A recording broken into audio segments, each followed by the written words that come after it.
Speak bold, ain't tripping on the haters. It could take freedom from a cold dead hands. We're locked and loaded for the last dance. 'Cause we're the new American gangsters, ready to die for this land.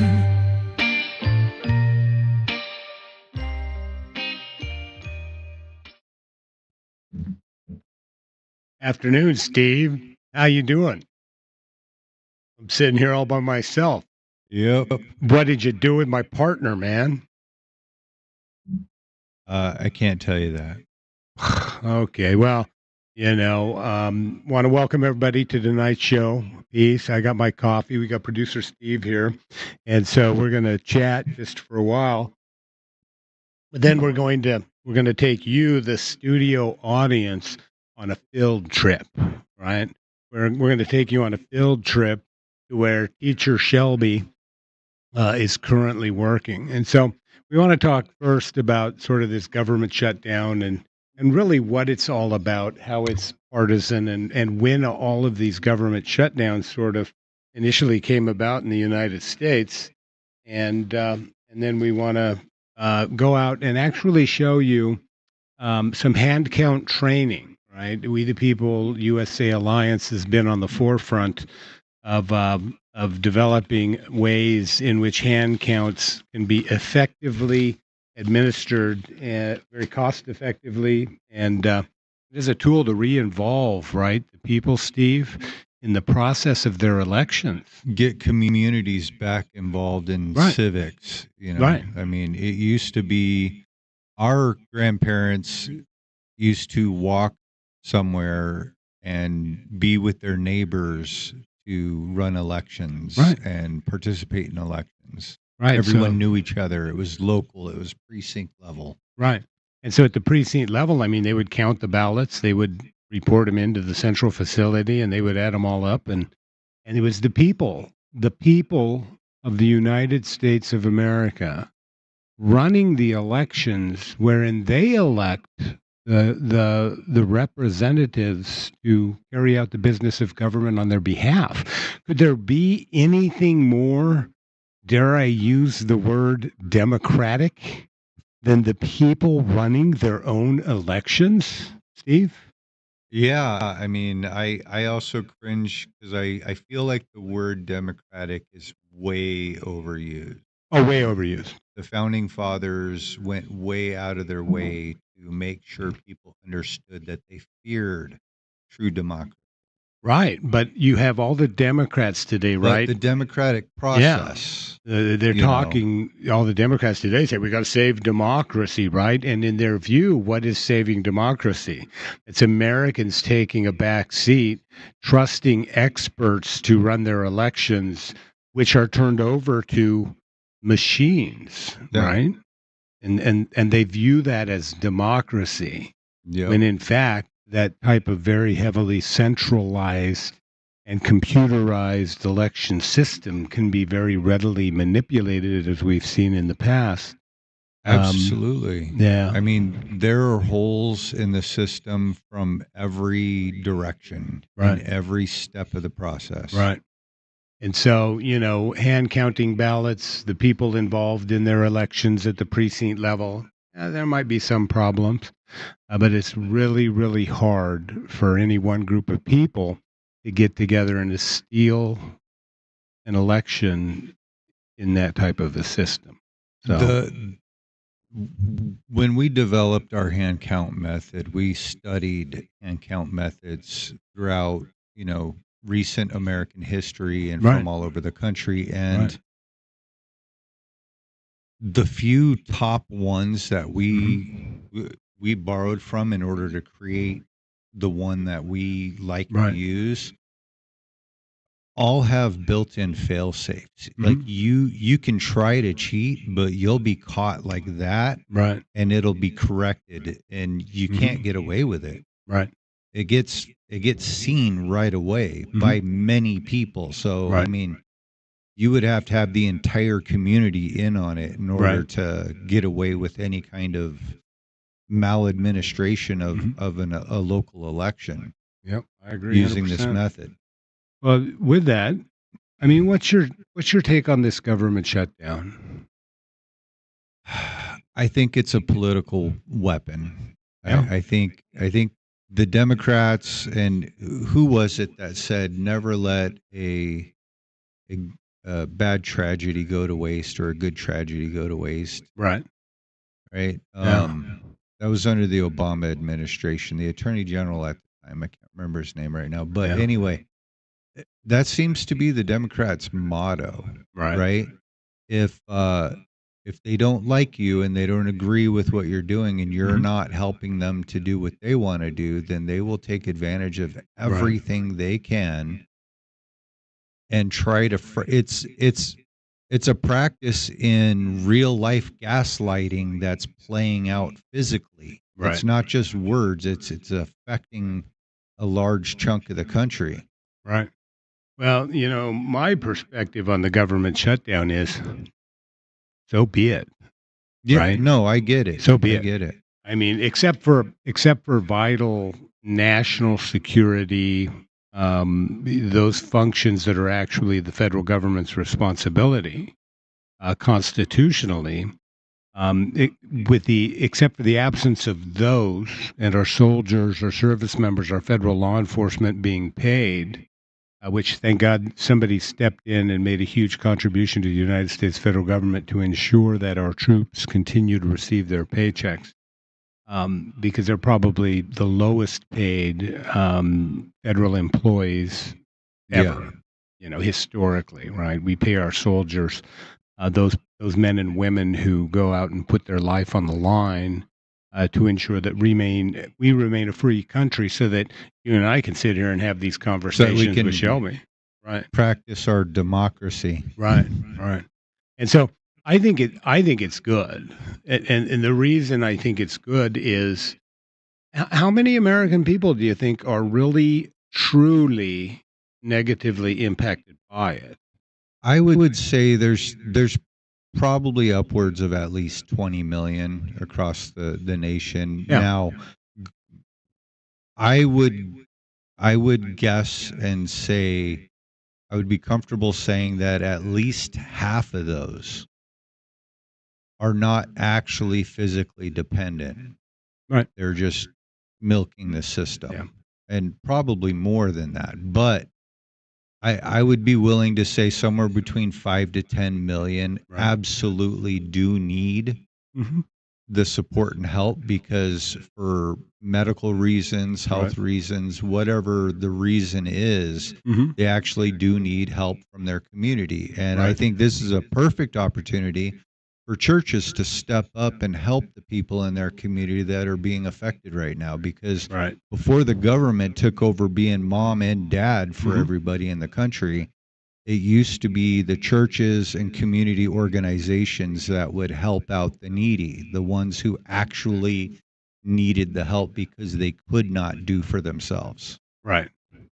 Well, and that brings up, a huge, I think, a huge constitutional debate, right?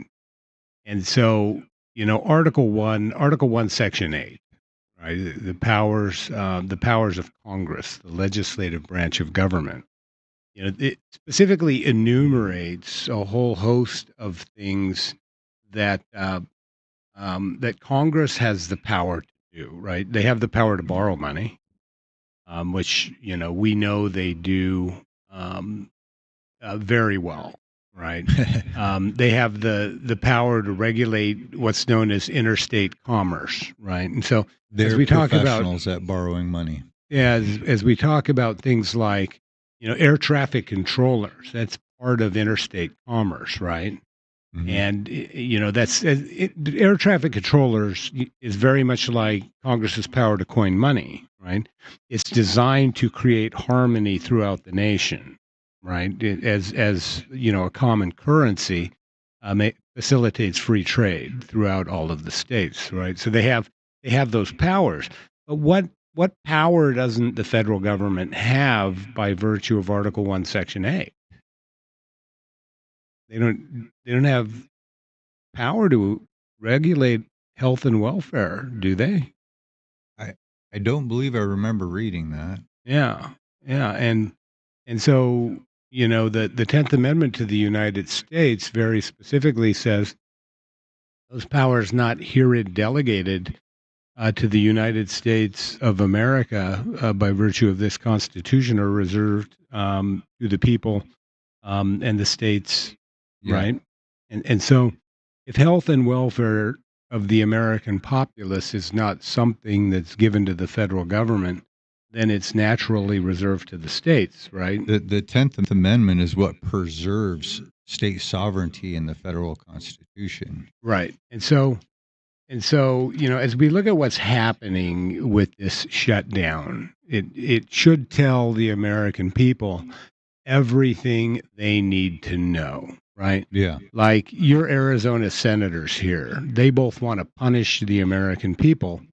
They want to make them feel pain as a way to sort of manipulate their behavior, right? Hmm. And so we have a clip, don't we, of some people talking about this? Do we have a clip? Well, first of all, there's I think go to number 2. I think it was. It's a screenshot of a member of Congress giving a presentation. It's got a really good quote from a member of the Democrat Congressional Caucus. It's meme. Yeah. I don't think it's a meme. Yeah, it's not a meme. This is actually a Republican on the floor of the House, or actually the Senate. I think it's John Thune. When I was loading that, I did not see the hands underneath holding that up. That's an actual printed out poster board. Yes, as a poster board. Okay. But this is an actual quote from the House Democrat whip, Catherine Clark. And she says, of course, there will be families that are going to suffer, but it is one of the few leverage times we have, right? What she's saying is that we have taken the power to make you feel pain, right? But that's what gives us leverage. That's like sadomasochistic, isn't it? It's kind of sick stuff. But if you look at what, yeah, go ahead, pull it down. If you look at what Congress has done over time during the 20th century, do you know when these shutdowns first really started? These very heavily politicized shutdowns? Yeah. When?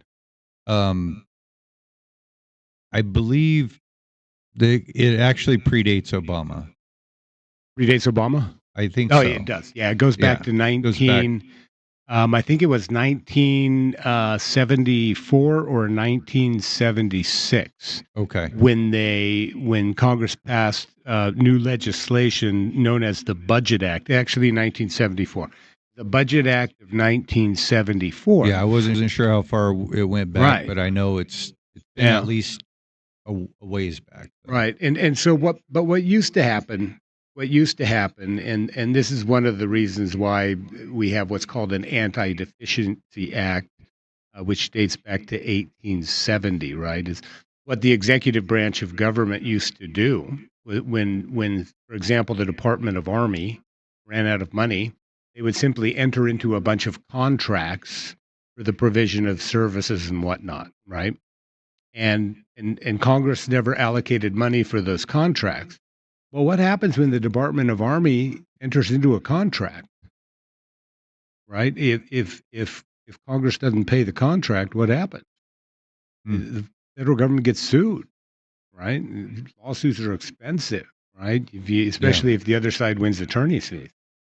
And so they use this. The executive branch has always had this struggle with the legislative branch, and they sort of use this as a tool to sort of, I guess, screw over Congress and compel Congress to give them more money to avoid the federal government getting sued.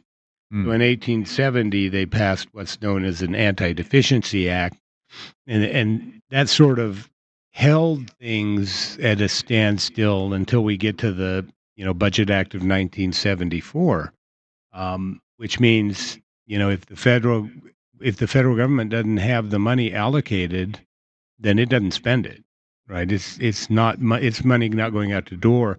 It's not just you can't contract for goods or services if the money's not allocated, the money's not there. It's not going out. And so basically, what happens is Congress in 1974 created this tool whereby they could sort of manipulate the system and have these very high profile government shutdowns, right?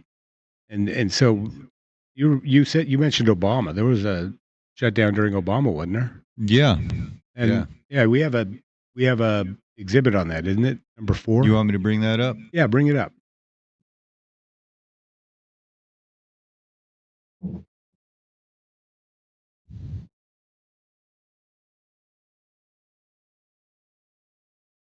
And so the, these are comments from the White House when President Barack Obama was president of the United States, and he's making comments about what's known as the Affordable Care Act. Right, Obamacare was supposed to be cure-all for out of control healthcare spending, wasn't it? Wasn't that how it was billed? Yes. We're going to fix all healthcare problems in America. Well, at right? the time, one of the talking points, the selling points to the public was that the healthcare insurance institutions and all these companies, they're unscrupulous and you can't trust them. And so we need to do this to help protect people from these companies as well, right? Because they're being predatory. But what they didn't tell people is that these companies actually helped to write this. So Right. Yeah. it was all only to benefit them. Right. And the biggest way they benefit is, basically what happens under Obamacare is the United States federal government pays a substantial amount of money to these insurance premium cases, basically offsetting the individual's insurance premium, right? And so you have all of these folks that are making tons of money getting this federal government dollars to help keep premiums at an affordable level. And so it's supposed to be sort of a structured system. And I need to scroll in this so we can talk about it. Yeah.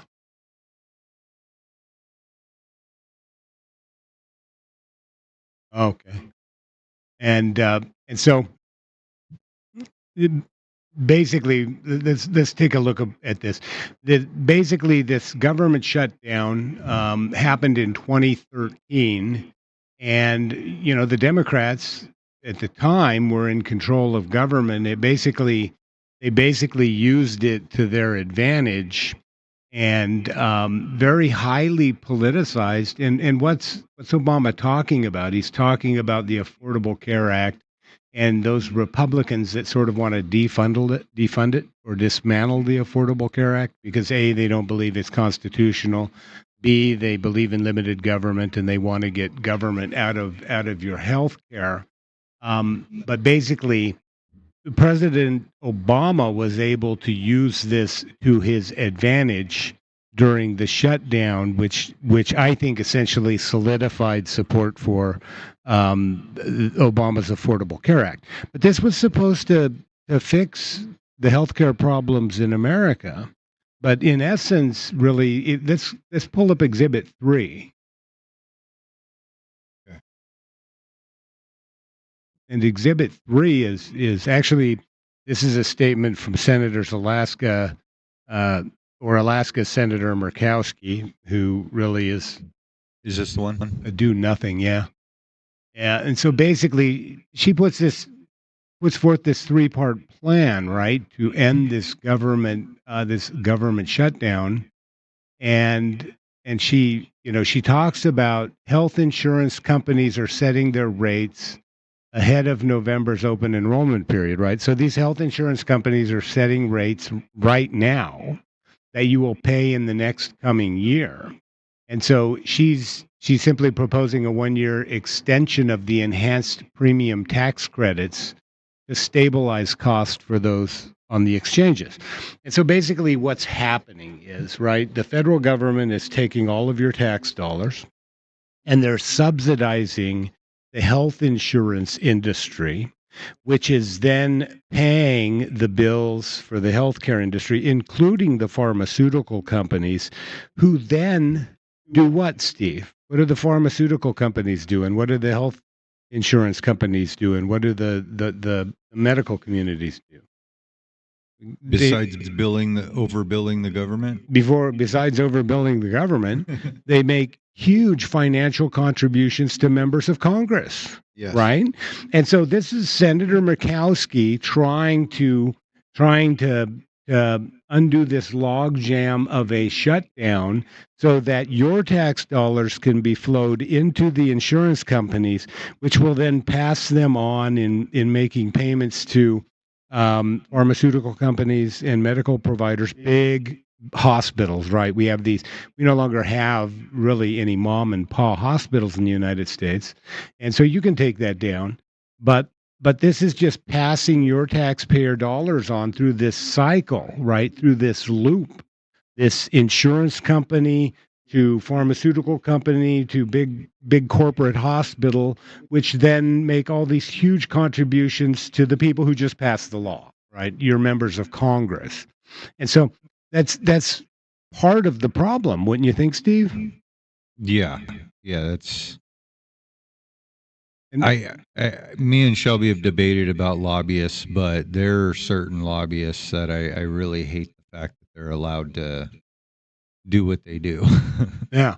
Well, and so as you look at a lot of these Democrats and a lot of these Republicans, these what we would term rhino Republicans, or uniparty Republicans. I think uniparty's a little more fitting. Yeah, for sure. They receive a lot of money from the healthcare and pharmaceutical industries, from the healthcare and pharmaceutical lobby, which are benefiting from your tax dollars paying these insurance premiums so that then the insurance companies can pass that money and flow it through to them. Pharmaceutical prices have gone up, 470 some percent, right? Yep. That's outrageous. What the American people pay for pharmaceuticals in the United States is just absolutely crazy.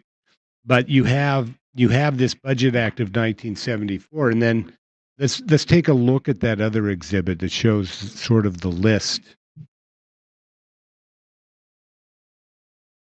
of government shutdowns. So this is a list of government shutdowns, right? I think it's missing up the top. There should be one in 1976, I believe. Let's see, I'm looking at year 1980, 1981, 84, 19. And so what 20-some government shutdowns, and I think that scrolls down since the passage of the Budget Act of 1974. And so maybe what we need to look at are making changes to the Budget Act of 1974 so that partisan politicians like Chuck Schumer can no longer sort of bring America to a standstill, so that people like Chuck Schumer and Spaceman Spiff here in Arizona and Ruben Gallego can no longer make the American people suffer until they get their way. I mean, it sounds like a reasonable thing to do. When did the problem begin? You go back and look. When did the problem begin? You figure it out. 1976, right? Or 74. You go back and you revise the Budget Act of 1974 so that they cannot engage in this political grandstanding that does nothing but hurt the American people. And you can pull that down. Do we have one of Schumer talking about health care? A video? I think we do have someone talking. You want me to bring that up? Yeah, bring that up. Okay, let's see.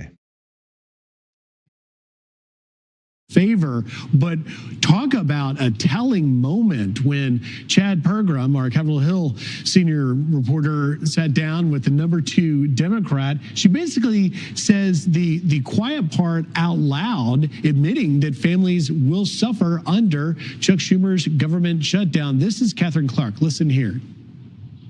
You don't think that the public will perceive that the Democrats are responsible? I mean, shutdowns are terrible, and of course, there will be, families that are going to suffer. We take that responsibility very seriously, but it is one of the few leverage times we have. It is an inflection point.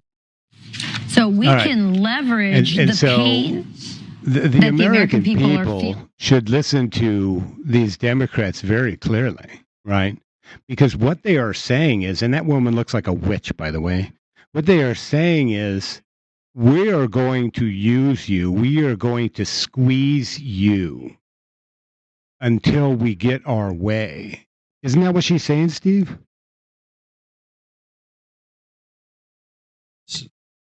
I'm sorry, I forgot to unmute, but yeah, 100%. This is no different than, I've told a lot of my friends that come here from other countries, and they're like not sure about, whether they should be a Democrat or Republican or who they should support. And I'm like, look, the biggest thing that you will see if you pay attention is that the Democrat Party uses their constituents as political footballs.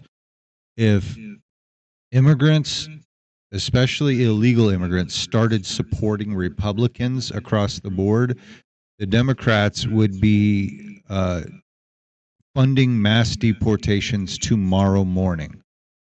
100%. Like, it would happen immediately. And this is no different. They're taking advantage of their constituents. Mhm. They play on people's emotions, and they take advantage of the situations so that the least among us, who have the most to lose and are the easiest to be hurt by these kind of decisions, are the ones who pay the price for their political gains. Yeah. You know how we end this problem? I'm sure you're going to tell me. We eliminate the income tax. We abolish the 16th Amendment to the United States Constitution so that Congress can no longer take all of the money out of states, right? Where would health and welfare and education be better served? In the local communities. In the local community, right? The problem is that the federal government is taking so much money out of the economy via its income tax that states and localities can't raise their taxes to provide needed government services at the local level, and so, you know.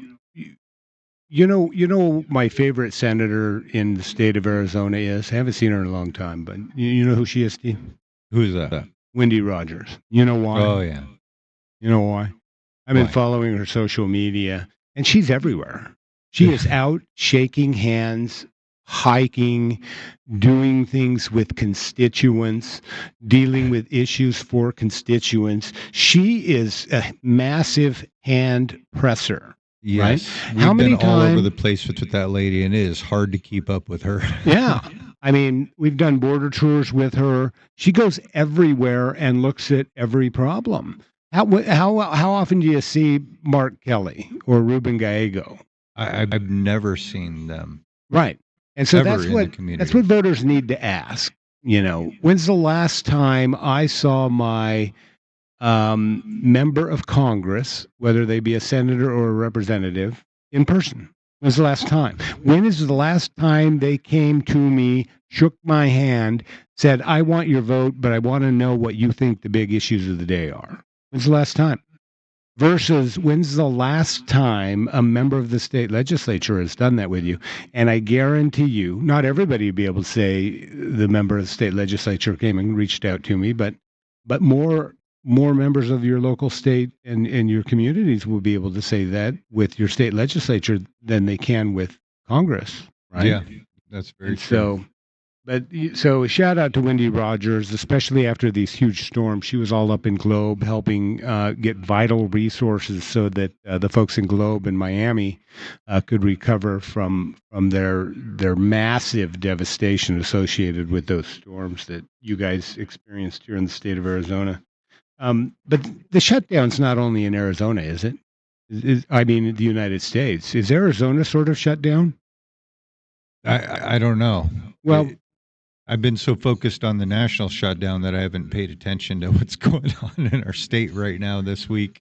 Well, they've given your governor a nickname, haven't they? Like the Veto Queen or something like that. Absolutely. Right. Yeah. And Veto so, Queen. Janet Napolitano, way back in 2005. Janet Napolitano, God, didn't she go run Department of Homeland Security for Bill Clinton or something like that? Yeah, I think so. Yeah. Was she involved in Waco? Who was that? I don't think she was involved in Waco. Yeah. I don't know. I can't remember who that was. But she previously was the governor of the state of Arizona, right? You know what? She may have actually been in Washington at the time during Waco. It's really difficult to remember though. I was a little younger back then, so Yeah. it was a while ago. You gonna Google that one? I'm Googling that one. All right. Okay. Oh, I put I put DHS secretary during NATO instead of Waco. Well, that doesn't make any sense, does it? Yeah. And so let's just do this real quick. But Janet Napolitano, she held the record for the most vetoes in a legislative session. You want to take a guess as to how many vetoes that was? 30, 40, 50, I believe 58. 58. 58. Wow. You know how many vetoes the veto queen in the state of Arizona had in her first year of office? Maybe twice that amount. Yeah, over twice that amount. Oh my gosh. Katie Hobbs set that record her first year in office. 143 bills. Wow. Right? 143 pieces Vetoed of legislation. 143 bills. Right? And so I call that a government shutdown, right? But your Governor Hobbs hasn't stopped there. Do you know how many she vetoed in 2025? How many so far? I think 178 or something like that. Holy crap. She's going to reach 200 before the year's over. Right. And so, Arizona government, at least the relationship between its very thinly Republican controlled legislature and Katie Hobbs is pretty much at a standstill. It's at a shutdown. She won't veto anything that's not straight up leftist propaganda that she supports and wants. So she's not willing to compromise with anybody. But so that but that's part of the local process, right? And so if Arizona, Alaska, Delaware, whatever, had all of those funds available for it to be able to tax their citizens in order to, through negotiations between the legislative branch and the governor of whatever state you're talking about, determine what level of funding they wanted to provide to those citizens, then that would be a more efficient way to do it, wouldn't it, Steve? Yeah, that makes sense. And is that sort of how the founding fathers had eventually set it up? Yeah, I think the way it was originally supposed to work was that the federal government was never supposed to tax citizens directly in the first place. They were to tax the states. The states could tax citizens. States tax the citizens. The federal government taxes the states. The state was always in the middle between the federal government and the citizens as a buffer, and that got removed in the early 1900s. Right, the progressive era. Same time we got the Federal Reserve System that does nothing. Yeah, that does nothing but make bankers rich. The same time we got the 16th Amendment. And I think what you're talking about is the direct election of senators, right? Yes. And so senators, according to the original drafting of the Constitution, were originally selected by state legislatures, correct? Yes. And so the state legislature then had representation in the bicameral Congress, right? The Senate, and then the people had representation on a per capita basis in the House of Representatives. And so the states and the people were represented respectively, right, in this bicameral chamber that would then make a law to benefit the United States. And so states like Arizona had just as much power and authority in Congress as big, powerful, rich states like California, right? Yeah. And so that there was a system that was set up to keep big, powerful states from bullying smaller states, right? And that all sort of changed.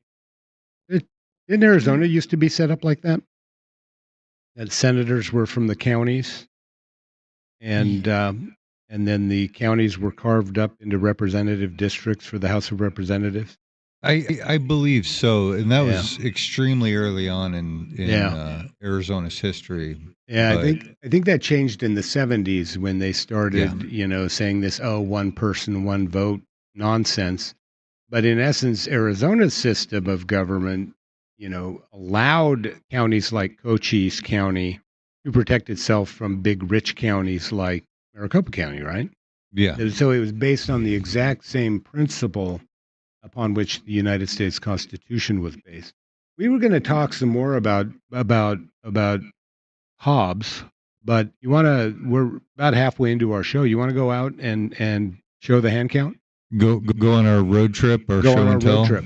Yeah, you want to do that? All right. So we're just going down the hall in our office here in Chandler. So let me switch over and all right, switch over and we'll do a field trip.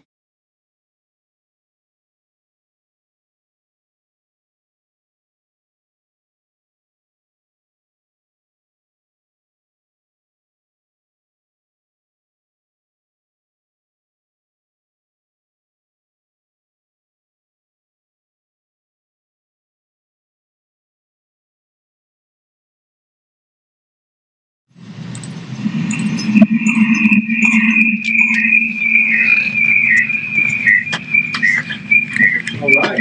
sorry about that, guys. All right, here we go. Welcome to our offices here in Chandler, Arizona. We the People USA Alliance, and we're going right now to our training room where we conduct different training sessions. And Shelby Bush right now is leading a training session on hand counting ballots. And so we'll talk to a few people. We'll walk around the room, observe, and see what different people are doing. And this Keep that microphone by your face. Oh, you got it. All right. And this is a system, folks, that has been tried and true, and that is actually being implemented in some communities. It's been used a lot at the Arizona GOP state convention level, the MCRC hand count level. This is a system that can be implemented and used pretty much anywhere. And this is a train the trainers training, right? Right. So what they're doing is they're training people who are going to go train other people to go out into communities. And this is something we're advocating throughout the United States, to train people how to do these hand counts, which are very cost-effective, right, methods of doing elections. But the most important thing is they re-involve the citizen in the process of, what I'm going to use that dirty word again. They re-involve the citizen in the process of their own democracy, right? That is maximum participation. So, we have different tables set up to do different things. To show you We don't want you to be sitting around the wrong line. So if anybody sees you, say stop.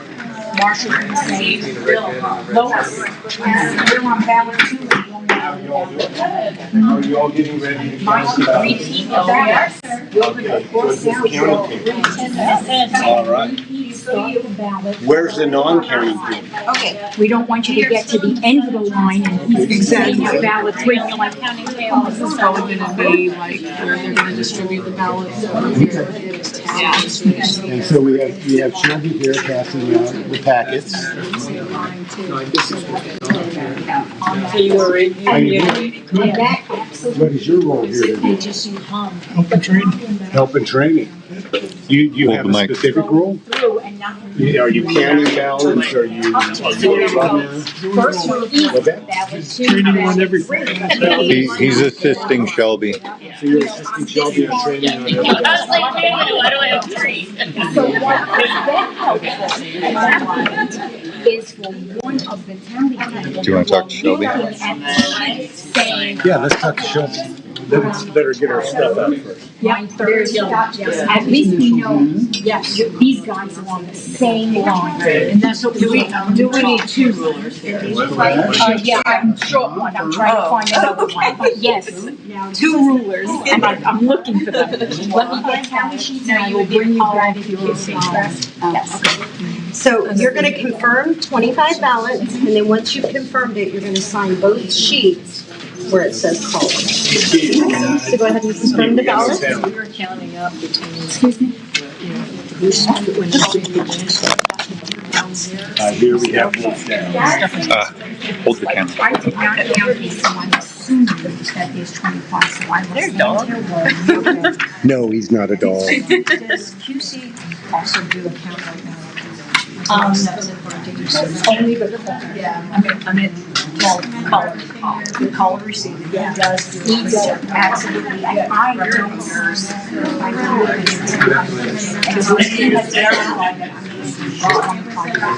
Or less, right. But yes, no, she's transferring your.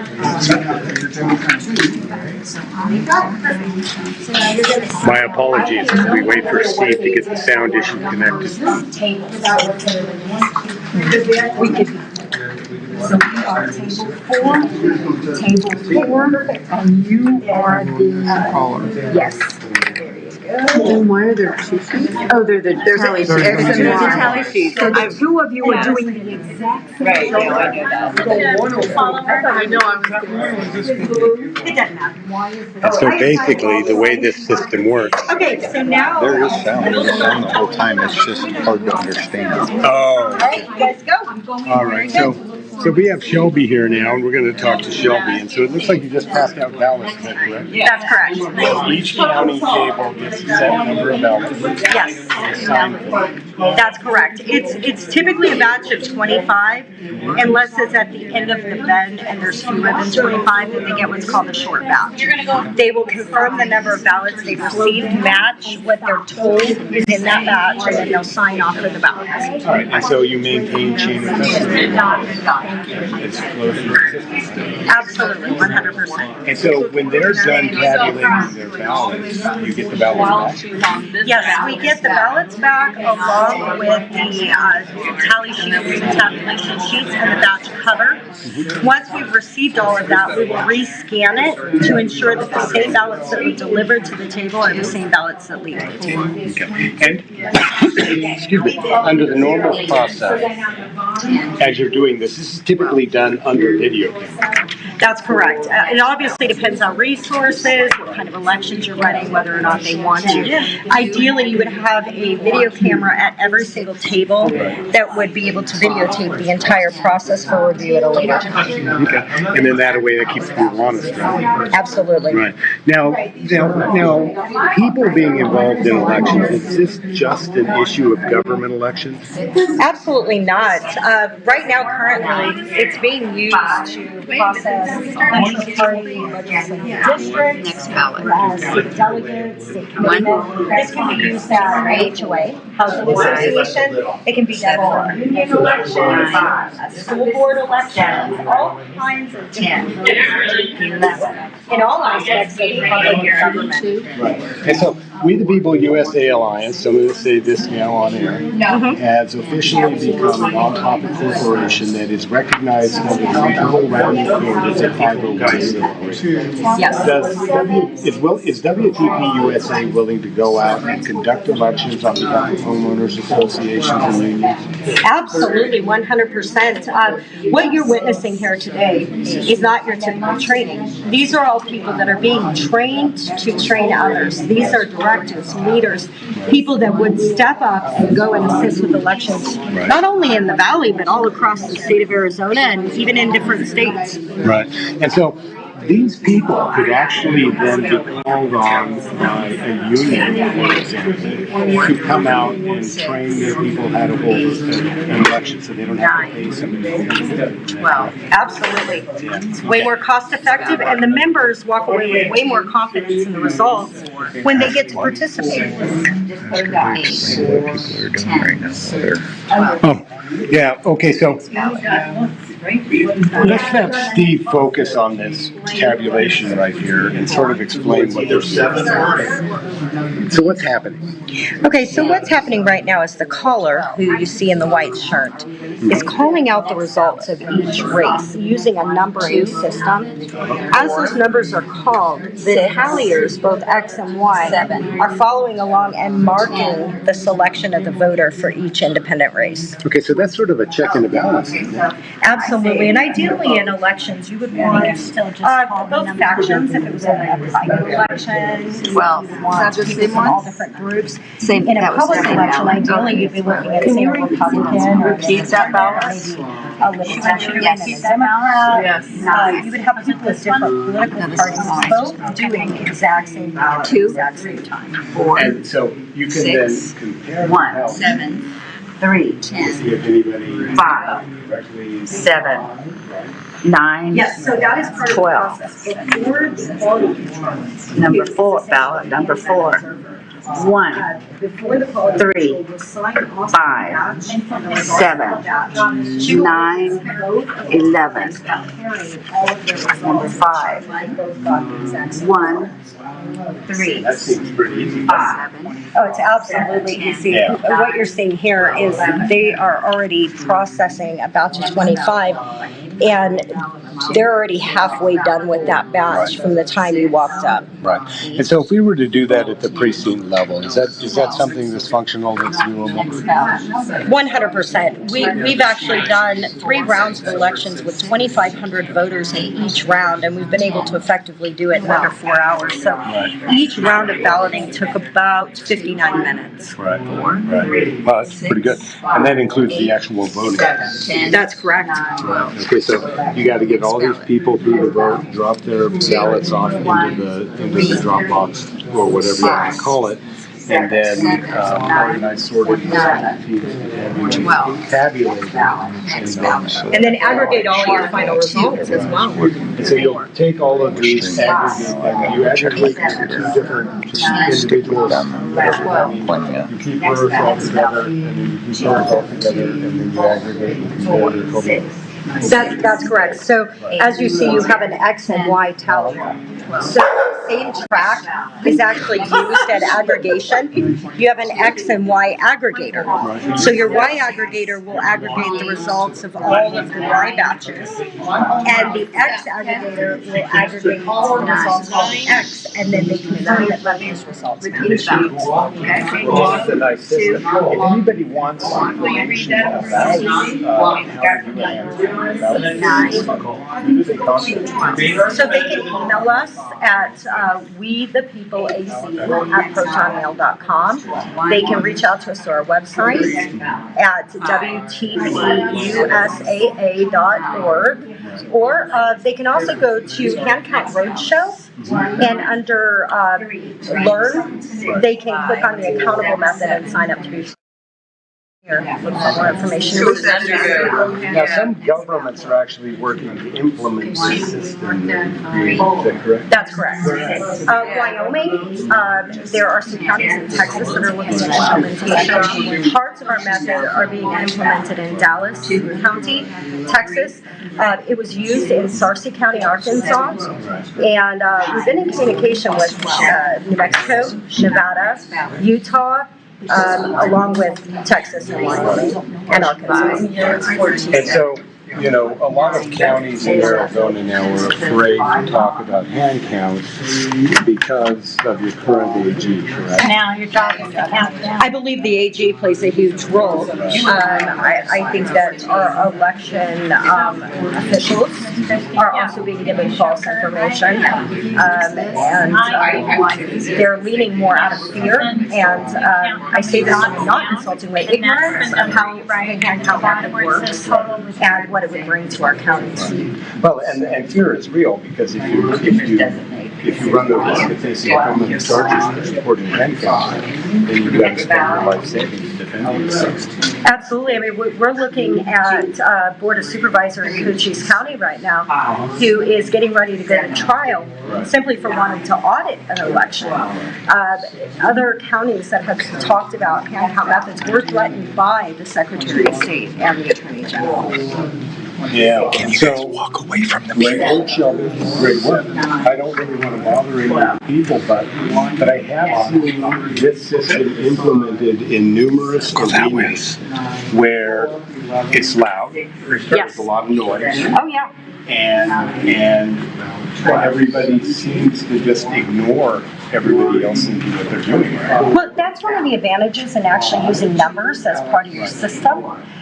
Sounds and cross-talking doesn't seem to affect it the same way as if I were to call out Brian as a candidate and say, Brian as a selection, words would disturb me. But by saying the number 2 while we're sitting here talking, not mentioning numbers, it's far less distracting. So it helps keep the workers focused and capable of doing what they need to do. Right. So you could have a Democrat, a Republican, a Libertarian, a Green Party member, an independent on the ballot, and each would be numbered. That's correct. And the individual, say the independent is numbered as 5. So if number 5 got a vote, they would simply call out 5, and then we would put that on the tally sheet. That's correct. All right. You have anything else you want to add? No, just if you want to get involved, you can go to We the People az@protonmail.com. Shoot us an email. We'd love to have you if you want to learn more, if you want a demonstration. We're here for you. Hand count is a way to get the citizens engaged and involved in their own elections. It instills trust and civic responsibility, and it really returns and restores government back to we the people. So I hope more people will take it seriously and get involved. Well, thank you very much. Absolutely. We missed you on the show, but that's why we came out here. Well, let me ask these folks, these young folks. They just have to cross it out. Do you think that hand counting ballots would be a good way to get people re-engaged in their elections? Yes, I do. In fact, by returning the elections to the people, they can be confident and know that it's done right. Doing a hand count, there's so many different balances and checks that are happening in the room that it's pretty, it can be noisy, but it's actually pretty quiet in most of the ones that I've participated in, and you can hear when other tables are having problems, and it's corrected immediately at the table. It is every step of the way, and so by doing these ourselves, we have confidence. We can go back to our neighbors, our family, our friends, and we know that these elections have been done fairly and correctly. Right. Exactly. Right. Well, thank you very much. Would you like to add anything?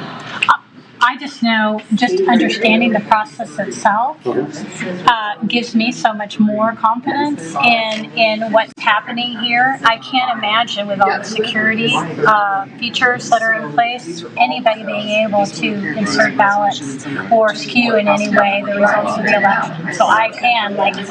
Christie said, I can go back to my neighbors and say, I feel really good about this. I feel like the data represents our true votes. Right. And so you two sitting here, if you were to cheat, then your numbers would catch that, wouldn't they? That's correct. And vice versa, if you were to cheat, yes, her numbers would catch that. Plus they would both know.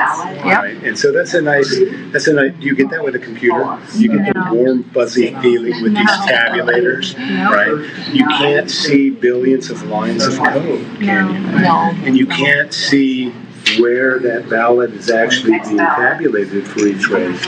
But sitting here as citizens, right, engaging in the act of what many would call democracy, right, choosing those who we want to represent us, you all actively get to participate. That's right. Does that make you feel good? It's our responsibility, and we're handling the force. We're not pushing it off on something or someone else that, it's like making your own bread at home. You know what ingredients are in it. You know the outcome. When you buy it from somewhere else and have it shipped in, you don't know who handled it, what they put in it, what they didn't put in it. You know. Well, thank you very much. We're going to go bother other people. But we saw you were done counting, so that's why we bothered you. All right. And so I guess, what are these two doing up here? You two are doing nothing. No, we're strategizing. What's that? We're strategizing. We're strategizing. Now, what's your role? Huh? Oh, you're just helping? She's an observer. Oh, okay. An observer. Now, normally there are observers, aren't they? When this happens, say, in an inter-party election, you have observers from both sides, both campaigns that come and watch, right? Yes. And they get to make sure everything's being done kosher. Exactly. Right. Now, have you both participated in one of the larger vote counts that have been done? Every one of them. Every one of them. Right. They get pretty noisy, don't they? They get nine. Really? We try to keep it down. You screaming live every voice. Okay, but there are a lot of people. There's a lot of activity going on, right? As you have people running ballots to different tables and picking up ballots and tabulation sheets and all of that. Has that ever had an adverse impact on an election? No. No, because once the ballots come to the floor, someone will scream out ballots on the floor. That's quiet time. Right. That's quiet time. Then we start distributing and stuff like that. All right. Well, thank you. Excuse me, Lincoln. I was. Lincoln, do you have any comment about 13 and 14? That there's not enough popcorn on the floor? So when we're counting down this way, do we count? No. All right, well, unless you got any questions you want to ask anybody.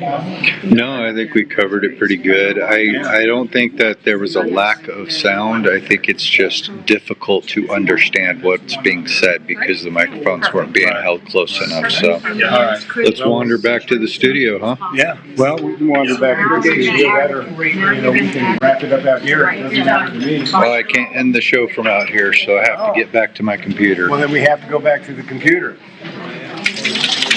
But for any viewers who have not been to our office, I guess this is a good opportunity to show you. These are spare offices that we give out to high-profile campaigns to utilize. This was our training space and meeting space here that they're doing their. And I just want to point something out. The office space is also, if you look at the whiteboard back there, you can see somebody's been in here teaching government and teaching economics, right? And so we get a lot of the homeschool students who come here and actually take homeschool lessons from people in government and economics using this big office space that we have, or this big training space that we have. And so, it's an excellent place if you want your kids to learn about the United States government, about economics and economic theory, then this is a good place for them to come. And so, Absolutely. Yeah, that's one of the issues with Hobbit, isn't it? That Hobbs wants to shut down the voucher program in Arizona. Yeah, I think I heard something like that. Yeah, and so, Arizona's got one of the more robust voucher programs in the United States. And most parents really seem to appreciate it because they get to pull their kids out of public schools and they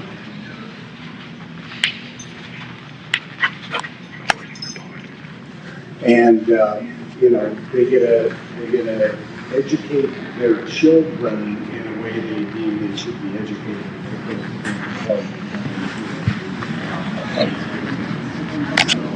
With I think Steve's on his way back. Can you hold this for me? He's actually walking around. Stay out here. I got to go I have to go in and turn the sound off. So okay. Go back to the audience. All right, Steve has to turn the sound off so when we go back in the room, we don't echo back to the audio or something along those lines. And so he's. Mic's off. Hey, your mic's off. Ryan, they can't hear you. Your mic. How'd you do that?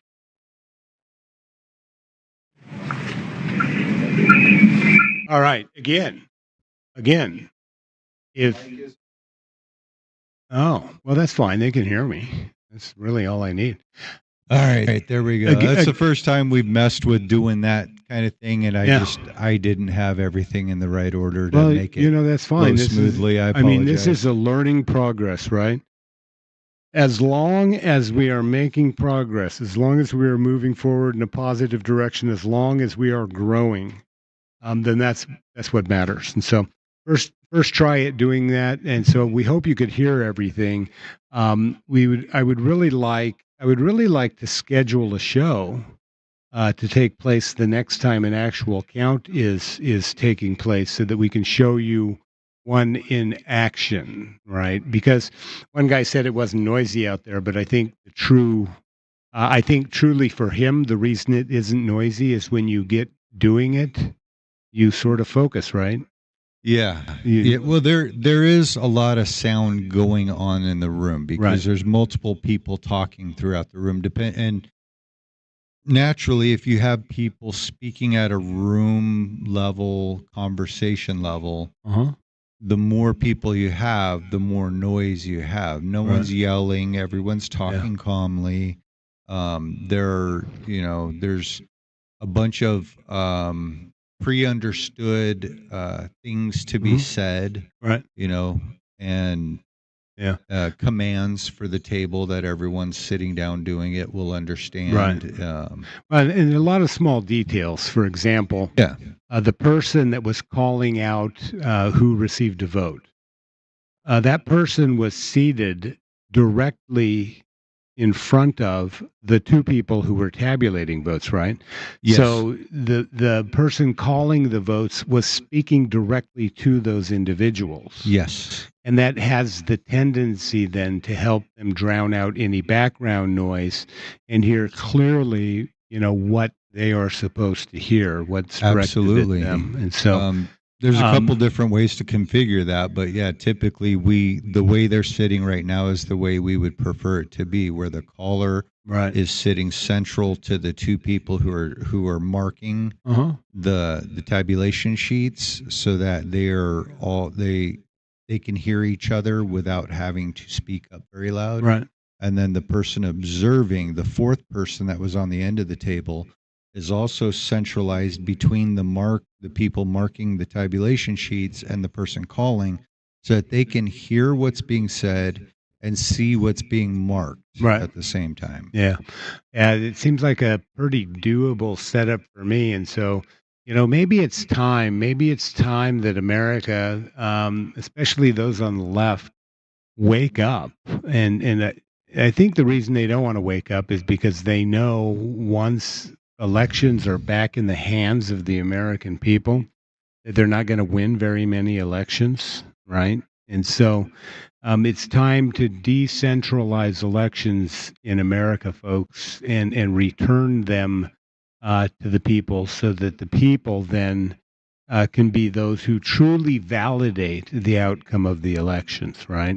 Yeah. So, and with that, I don't have anything else to add. What's your final comment, Steve? No, I mean, you took the words right out of my mouth. The more that the people are engaged in a part of the process, the more we can trust it, the more transparent it is, the more understandable it is. We have to remove that black box element of machines that we don't know how it was programmed and by who, and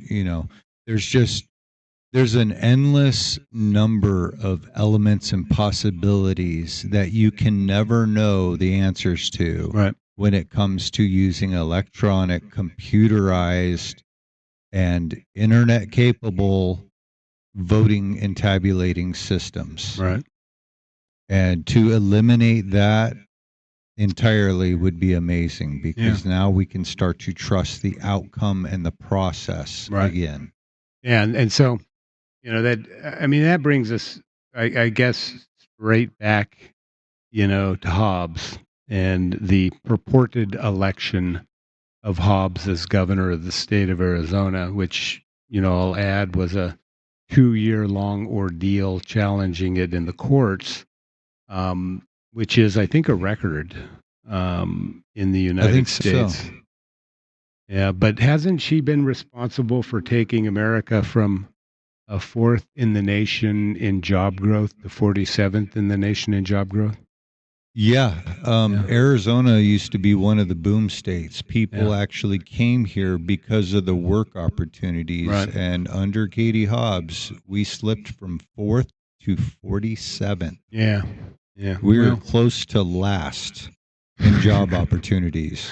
I know, right? Huh. Yeah. Well, I don't know. Well, with that, Steve, I'm going to say peace. Peace. Yeah. Give me a moment. This is hard to do.